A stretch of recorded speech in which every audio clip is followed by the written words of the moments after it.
Hello, everyone. Thank you, my assistants. All right. It's my flight attendant here. Here we go. All right. I've got my clicker. Here we go.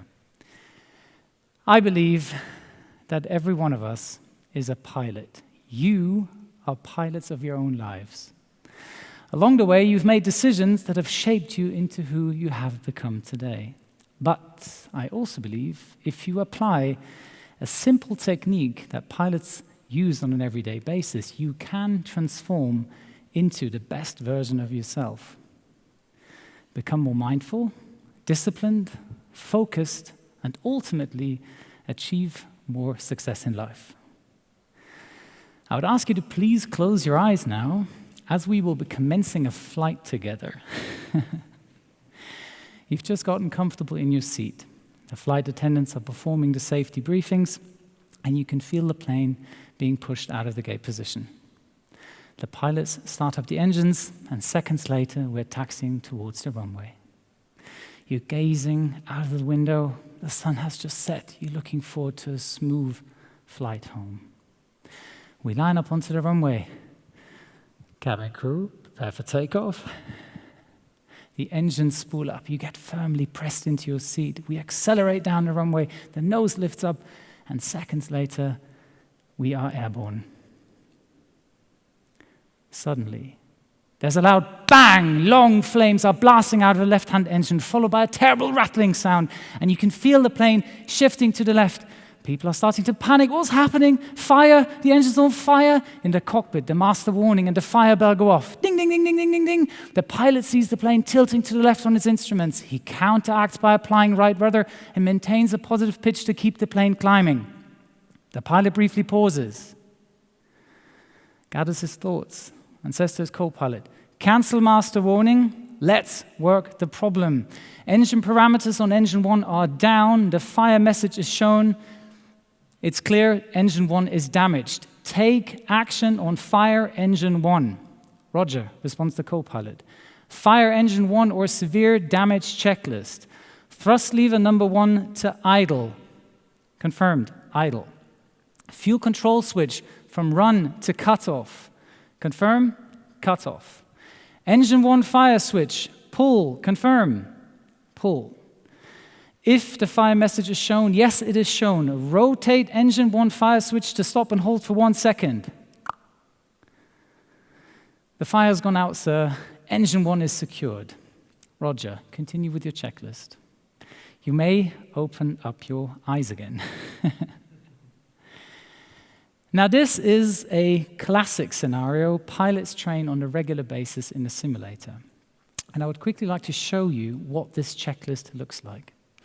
It's actually 3 pages long with 8 steps helping the pilots to shut down the damaged engines safely. But what is your takeaway from that story? A checklist applied correctly can safely bring your plane back to the ground. They give us structure and help us to work the problem rather than worrying about what to do. They give us guidance.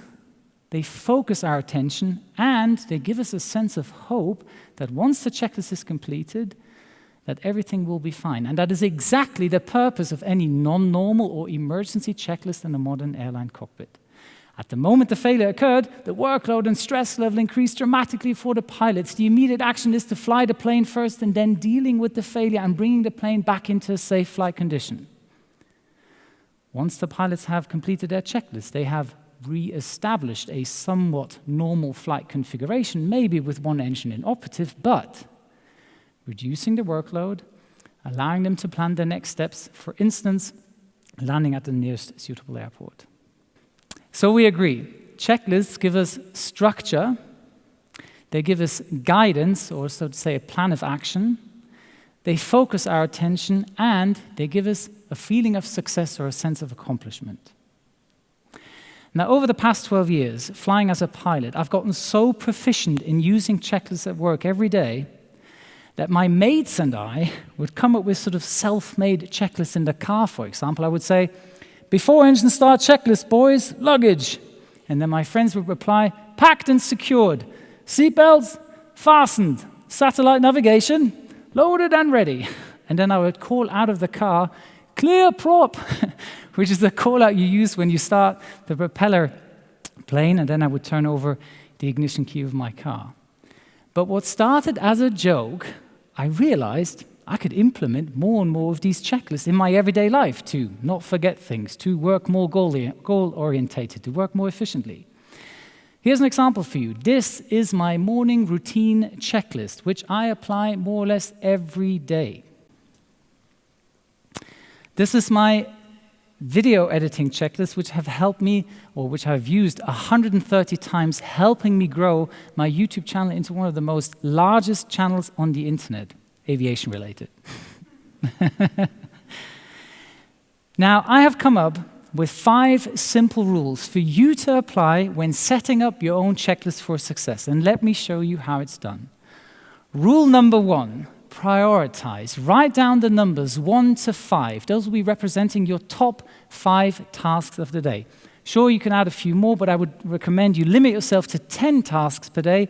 Otherwise, your checklist might have some unwanted side effects if you do not complete them all. Rule number 2, define your task. The first task you list is the most important task of the day. Compare this to our thrust lever, which we had to place to idle. The engine needed throttling back first in order to continue with the other steps. And that's exactly what you should do too. So the first item you list is the most important one. The most time intense, the most difficult, the one you want to do the least. So let's say on our example checklist, we are currently preparing a presentation. Then you list your second most important task, and I highly recommend it is exercise on our example checklist. And then you list your other tasks followed or sorted by their importance or decrease in magnitude. So for example, calling mum could be the last item on your list. I know all mothers will disagree with me now because they obviously want to be at the top of your list. Now you say, Joe, I've come to a TED talk and you're showing me a to-do list. Well, it's not really a to-do list because most to-do lists do not involve anything related to your health and well-being. Therefore, I recommend that your second or third task is something focusing on your health every day, such as going to the gym, going for a run, taking time to meditate. And remember, you shouldn't continue with any of the other items before completing the ones prior. A pilot does not jump an item on his checklist, and neither should you. So taking care of your body is something you should never skip. Now, rule number 3, or let's say that the next 3 steps, or the next 3 rules are the absolute game changers, the add-ons to this to-do list that make it a pilot's checklist you want to complete. If we quickly look at our pilot's checklist one more time, you see the task that needs addressing on the left, and on the right, the action that needs to be executed in order to complete that task. For example, the second task requested us to place the fuel control switch from run to cutoff. I have a visual image in my head on how the fuel valve of the damaged engine goes from the open to the closed position. I am killing the engine by fuel starvation. That is the picture in my head. A fire needs fuel, so that cutoff action makes total sense. Similar to the fire extinguisher action. I've cut the fuel, but the fire message is still showing, meaning the fire hasn't gone out yet. So I rotate the fire extinguisher switch. I visualize how the detergent gets discharged into the burning engine. So I read the task and the associated action, I visualize it briefly, and then I execute it. So rule number 3 is define the action to your task. So in our case of the presentation, what is the action required? I need to prepare 10 slides. Visualize yourself sitting at a computer, adding text and pictures to your slides. The last slide has completed. On to your next task. Exercise. Action required. Run 5 kilometers.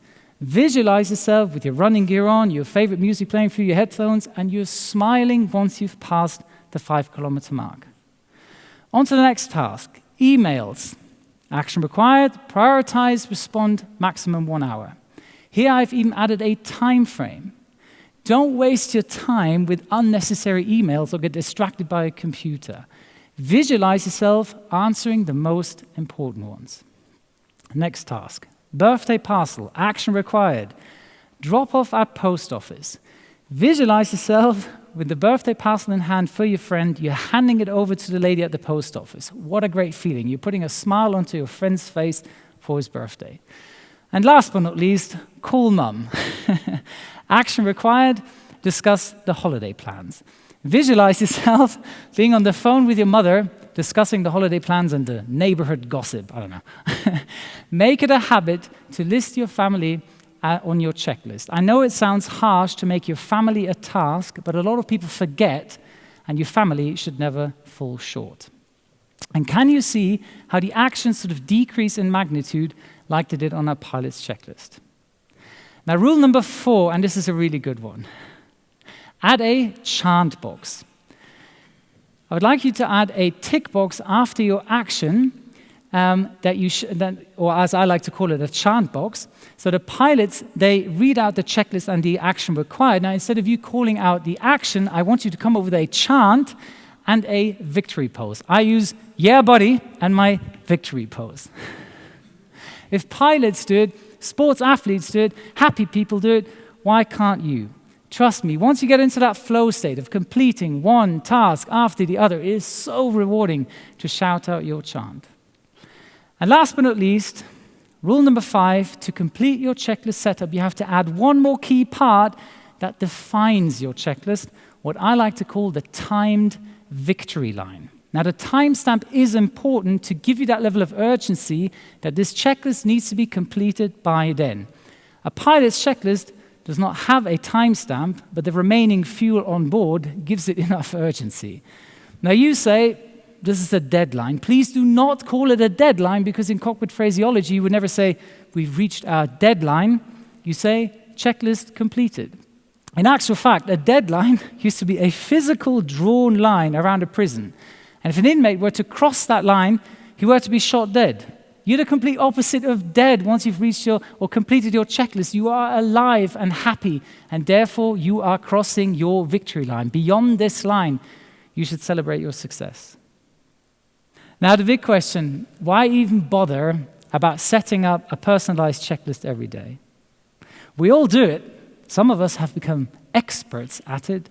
Procrastination, the worst enemy of all self-discipline and success. We've all been there. Binge watching a Netflix series, even the boring ones, sliding down the YouTube rabbit hole. We started with a 2-minute video and it ends up in a 4-hour marathon about the Kardashians. I mean, seriously? And the biggest time waster of all, the mother of unproductiveness, your phone.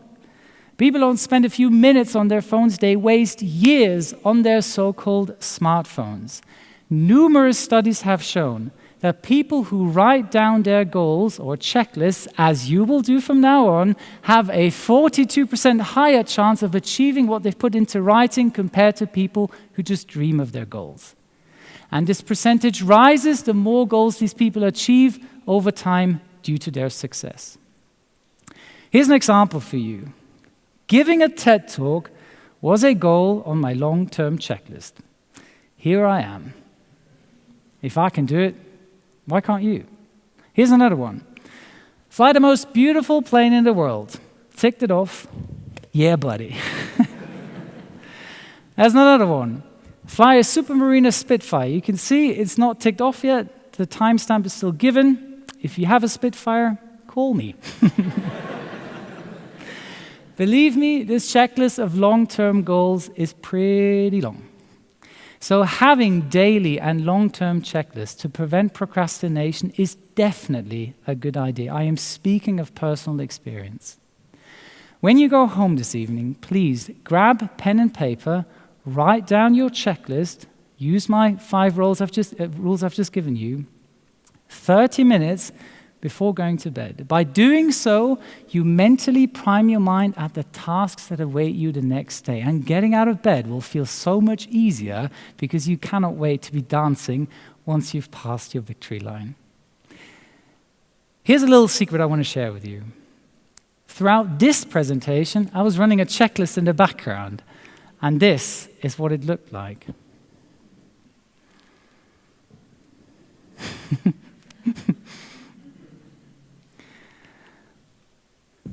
See what I just did there?